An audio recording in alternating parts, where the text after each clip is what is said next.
Економското тркало како и да не се вртело во 2023, оценката од Брисел е дека државата се уште бавно закрепнува од последиците од руско-украинската криза, што дополнително го забавува и закрепнувањето од ковид кризата.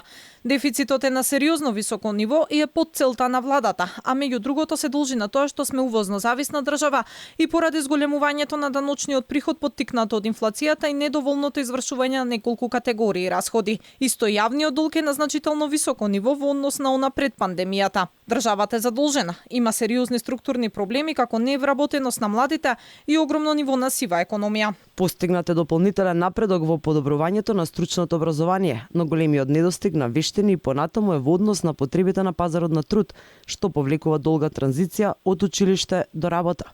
Овие, заедно со големите празнини во транспортната и енергетската инфраструктура, ниските инвестиции и ниското финансирање за иновации, го ограничуваат потенцијалниот раст. Дефицитот на тековната сметка порасна значително бидејќи цените на увозот на енергија се зголемија, но потребите за надворешно финансирање беа задоволени со помош на пазарно задолжување и задолжување од ММФ.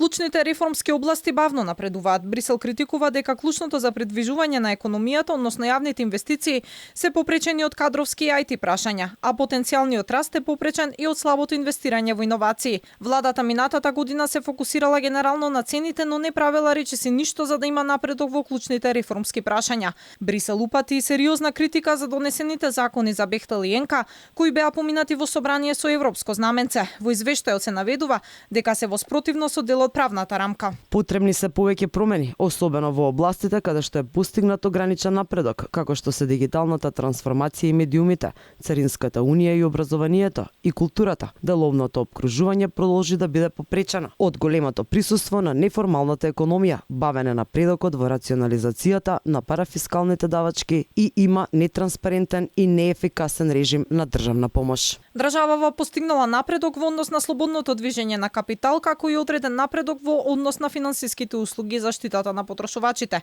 Севкупно Македонија не е целосно подготвена во областа на економската и монетарната политика. Сепак нема напредок во однос на правото на трговските друштва, правото на интелектуалната сопственост, како и политиката за слободно движење на работниците.